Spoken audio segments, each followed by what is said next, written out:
महायुतीच्या संदर्भात राष्ट्रवादी काँग्रेसने भारतीय जनता पक्ष आणि शिवसेनेकडे प्रस्ताव दिलेला होता। शिवसेनेने सकारात्मकता दाखवली।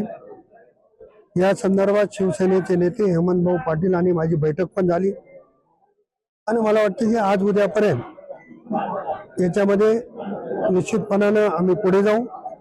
जे सोबत आले त्यांचं स्वागत आहे, सोबत नाही आले तर स्वतंत्रपणाने राष्ट्रवादी काँग्रेस लढेल।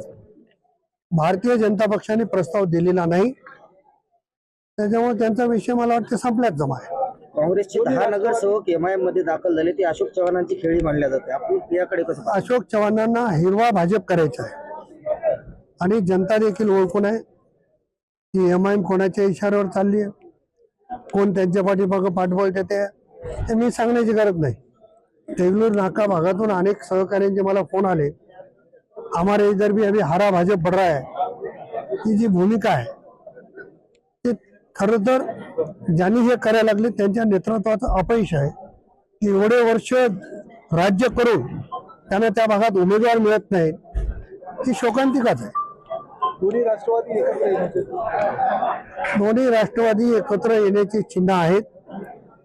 परवाही आमच्या बैठकीमध्ये पक्षश्रेष्ठींनी सूचना दिलेली आहे आणि स्थानिक स्तरावर कमल किशोर कदम साहेब असतील, डॉक्टर सुनीलजी कदम असतील, यांच्याशी आमची चर्चा झाली।